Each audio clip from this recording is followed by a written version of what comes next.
Hey guys, it's Tiffany with Hacienda Harlech, and I have a bunch of new beekeepers picking up their nucs and their bees this week. There are different ways that people are going to be doing their installs. And so, as much as it would be better to have a video out in the field, I also wanted to do one just like a little admin chat about how you're going to be receiving your bees. So this year, I have everybody either in a nuc, which is a 5-frame wooden box, or a 10-frame deep colony. So you either have a nuc or a full colony set. But either way, you are getting a family of bees that have been working together. I've been caretaking them through the winter into the spring, making our adjustments, right, to make sure that you have strong, healthy, quality bees. Um, in each frame, right, is going to look a little different. 3 of the frames are going to have brood, which is capped brood, and then also some larvae. So they're going to be brood in multiple stages from egg all the way up to capped brood. All right. And that's going to be in a couple of your frames. You're also going to have some frames that have pollen, that have open nectar. Some of them have capped honey. As we're doing our spring 2025 deliveries, we're in a flow. The bees are working right now. So by moving them at this time of year, we're actually disturbing them a little bit, right? And so we want to help them as they're getting reestablished in their new place. And so in order to help you help the bees get everybody set up for success, I just wanted to go over a few things from our installation email. So before you pick up, make sure that your apiary is completely set up, totally set up. That means if you're planning to weed eat, put weed cloth down. Maybe some of you want to do cinder blocks around the perimeter. You want to make sure that you can get to and from your apiary carrying any of the equipment that you want to carry. Here in West Texas, it's a snaky kind of a year, so clearing a path and making sure you can see everything is really helpful. You want to make sure that your bees have a water source. Sometimes we give them a water source and they pick a different one. That's okay. But if you're giving them a water source, you want to make sure you have sticks and stones and stuff that are coming out of the water so they have a place to land, gather their water, and then leave. If you just do a bucket of water, they'll fly in there and fall in and drown. It's really sad. So you want to make sure that if you're giving them a water source, that you have sticks, stones, some way that they can land and then also crawl out. In our install instructions, I also have a link for you with an automatic water refill. So some of you might have tanks that have automatic water refills with a little floaty device that tells it, hey, pump more water in here. And so I put a link to one of those devices just through Amazon for anybody that wants to do that. They will find a water source, whether it's a pool, a dripping faucet in your garden, or somewhere that maybe you don't necessarily want, right? So we want to set them up for success by having a good water source that they will home in on immediately and just make that their go-to place, right? So that's the best pathway for success with getting them trained on a water source. Again, weed cloth and cinder blocks. I put cinder blocks just because we have wild hogs, and I mean, there's other wildlife too that get curious, right? The coyote come up, the wild turkey come up.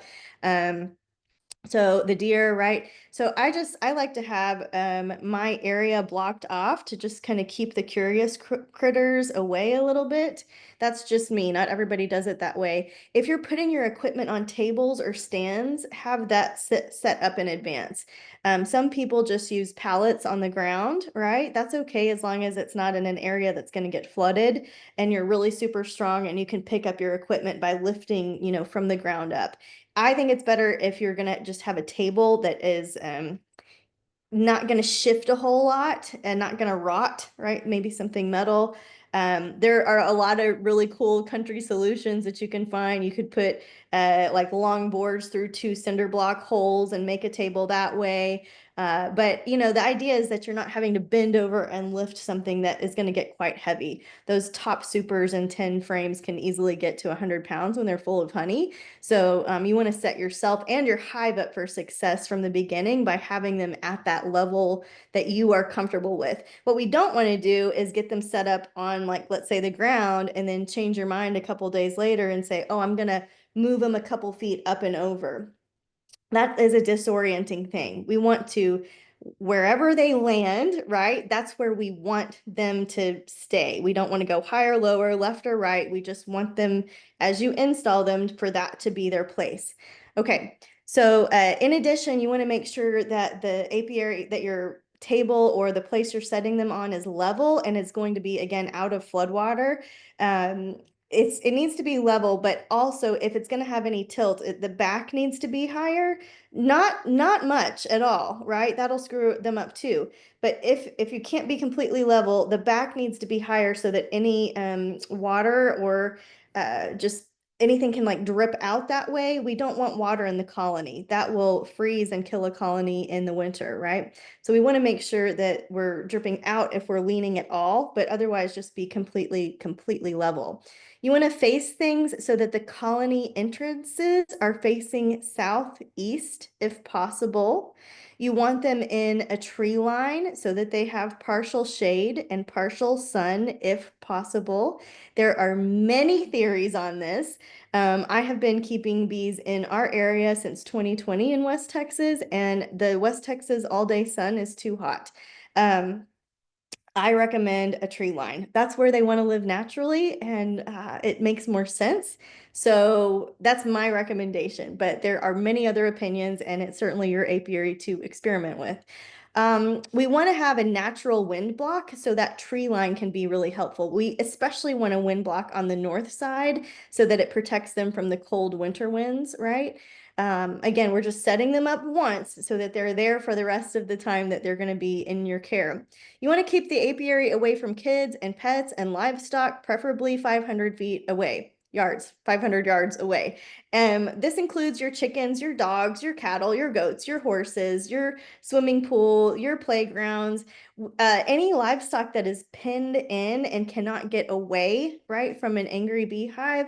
That's really cruel, and we don't want to do that. So even if your horses are on nice, big, huge rolling fields, but they can't get away from the bees, right? That we want to set everybody up for success. I don't want the bees absolutely will kill livestock if not, if they're threatened and under certain circumstances. And so don't be naive to the fact that that is a real possibility. When you're mowing, right, the bees don't like that sound. They'll come get you. That when you're on your tractor, they don't like that sound and the vibration of it, and they'll tell you about it, right? And so if you're mowing, weed eating, moving livestock around the bees, make sure that you have your suit on, that you have access to your smoke, your fire, right, to help protect yourself.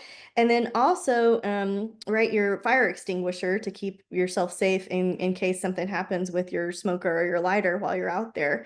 So that's part of your safety equipment. So always wear your safety equipment, your veil, always have your face protected, always have your gloves on, always have your smoker lit. That's how I roll. I know there's a lot of beekeepers that are very comfortable working without gloves. It actually makes you a better beekeeper in some ways because you move slower, because you're a little bit more worried about getting stung, right? But right, for me, for the advice that I'm offering, always have your protective equipment on. Once a bee stings, right, it releases that alarm pheromone, and then the others want to go to that site and help her sting you, right? And so if you don't know what your reaction is to being stung, that's something that you need to handle with great care. I like a product called Sting Away. It's a wipe. You get the stinger out and then you just wipe it right on. The sooner the better. If you wait several minutes, it's not as effective, right? Wasp stings are acidic, so you want to use baking soda with them.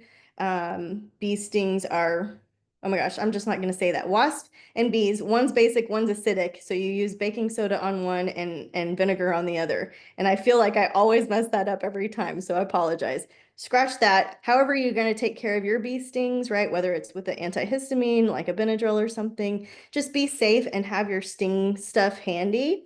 They happen, right? They happen, and bee venom is actually a form of therapy that can be therapeutic. It can be helpful, but you need to know, how your body is reacting to stings, and that will change over time. Some people get more allergic, some people get less allergic and have less of a response. And so you'll know what that's like over time. You also want to have a heavy rock or a brick handy so that once you get your colony installed in your equipment, that you have a heavy rock or a brick on top. We have high winds out here. We have very strong winds. We want to make sure that the top doesn't blow off and that any curious thing that's sniffing around, we want to make sure that there's a heavy top on your equipment. With me, you've purchased used equipment and it does not all look the same, right? It is not uniform. Everything has been recently repainted white. And if you choose to paint your equipment, you can use water-based exterior paint and you'll be just fine. Some beekeepers say that you can paint on the box while the bees are in there. I have never done that. That's just food for thought. Most important, remove all pesticides, all amdro, all chemicals, all anything chemical that you have used for your yard in the past. We don't want that outdoors anymore. The bees will find it, and after a time, the chemicals will build up in their wax, in their colonies, and it will create a synergistic effect, and they will die. If you're in an area where maybe your neighbors are planting and they're still using chemicals for some reason, you can bring them a jar of honey, be really sweet, and ask that they kindly just do their spraying in the evening on a day that is not windy, the evening because the flowers are closed. So the bees food source, right, is not as affected by the chemicals if they're spraying when the flowers are closed. It's not ideal at all. We'd rather them not do it. But some of us live next to farmers that are still spraying, and so that can keep the conversation going in a nice way. And your bees are helping pollinate what they're growing as well. So hopefully everybody can work together. For your pickup day instructions, before you arrive, I'm going to check your colonies early in the morning. I'm making sure everything's good to go for you personally. And then I am buttoning them up with a wire mesh and a staple gun. Okay, so this is going to keep everybody inside. I'm transporting with bungee cords and ratchet straps. I am not very good at ratchet straps, okay? So if you're bringing ratchet straps to hold your colony together while you're transporting, you need to know how you use your ratchet straps. I can't help you with that. If you're using really tight bungee cords, I can help you with that. But either way, you need to bring your bungee cords, your ratchet straps, something to keep the colony together while it's being moved, right? To your home. Okay, and I have the wire mesh that's on the outside. That is going to be easily removable with like I don't get like a screwdriver or an upholstery remover or just a staple, like something that get under the staple and pull it out. They're pretty easy to remove, but you want to make sure that you have your protection equipment on and your smoker going, because once you open that screen, they're going to want to get out, right?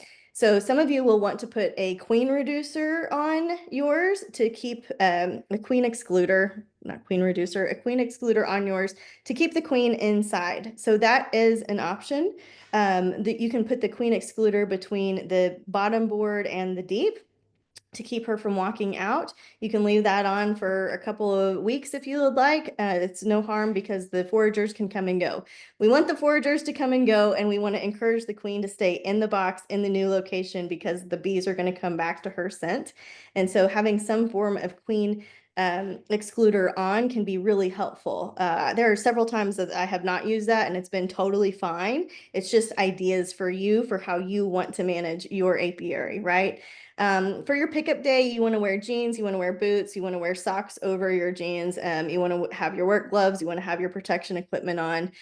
Your bees aren't going to be flying around, but I'd rather everybody be safe than sorry, and nobody is driving that far. So, it's not going to be uncomfortable for you for too long. We don't want you to stop. So once you come to pick up the bees, don't stop and get gas. Don't run an errand, right? You want to go, when you pick up your bees, you want to go straight home. We don't want them to overheat and die on the way, right? So what else? Your vehicle, we want to put it in the back of a truck, preferably. If you're putting it inside your vehicle, you can get some kind of mesh tarp that you can put over the colony. There are actually specific transport mesh bags that you can buy that I think are a little bit more expensive. You can just buy like a laundry bag too, that has just tiny fine holes that's breathable. You can put your colonies in them if you're putting them in your car. You will need to have airflow, some AC on, right? If you're putting them inside, your vehicle needs to be really well ventilated. Don't put them in a trunk, right? None of that.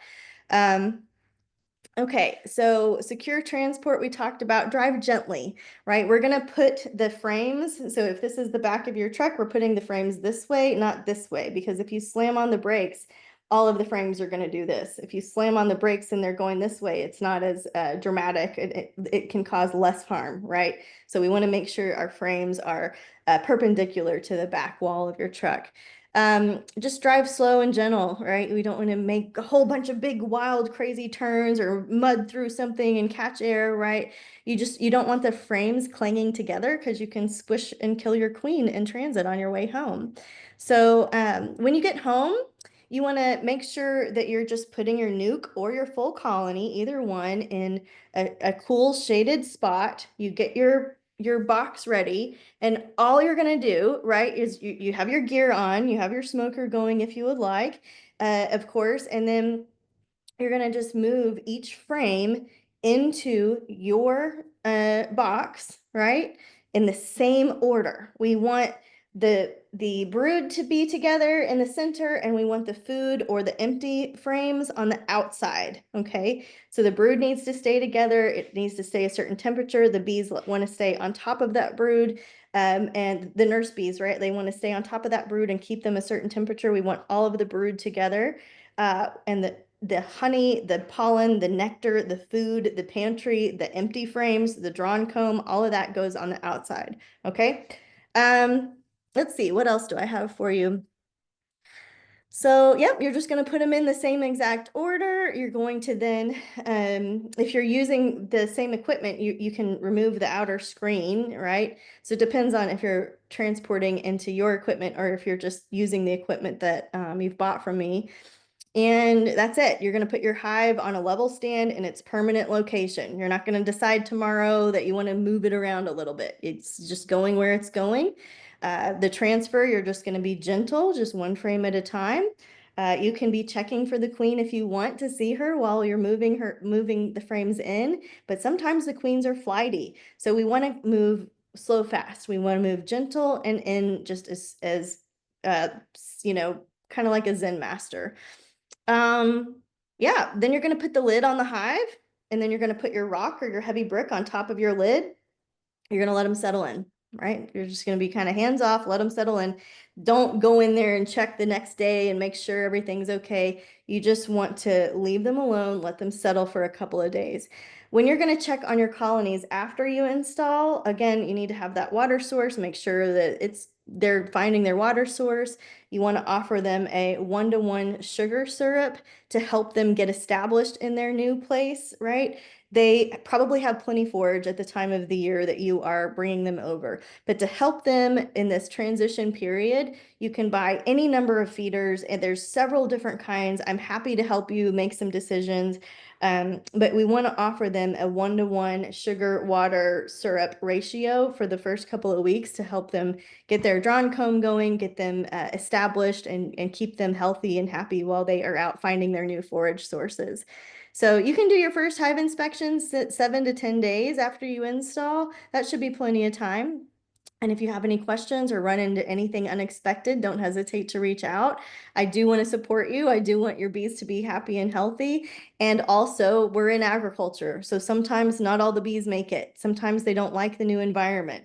There are any number of reasons where things can go wrong that is not your fault. That is also not my fault, and it's part of the risk of agriculture. But I definitely want to set you up for success and help you be the best steward of your bees as possible. I've personally been caretaking the bees that you've purchased, and yeah, I'm really invested in you having a good time beekeeping and also your bees thriving and doing really well. Your first year is not the year that you're supposed to want to get a whole bunch of honey. The first year that they're at your property, they are sinking into a new microbiome. They're in a new growing region. They're in a new area. So this is not the year that you're like, aha, I'm going to get a whole bunch of honey for my friends and family. This is the year that they're getting established, right? And we're going to let them build up. Some of you might even need to put extra supers on top because they're in a heavy expansion period right now. They're in their song of increase, right? And so they're at some point, that before the fall hits, they're going to stop bringing in all of this beautiful nectar, pollen, and they're going to stop making honey. And what they have in their pantry is going to carry them over until the next year, right? So it's the next spring that we're going to start to consider when they start making again, that we're going to start to consider, okay, now maybe we'll talk about honey production and what that would entail and what that would require. So I am just so excited for you. If I can do anything or be a resource, please let me know. And yeah, happy beekeeping.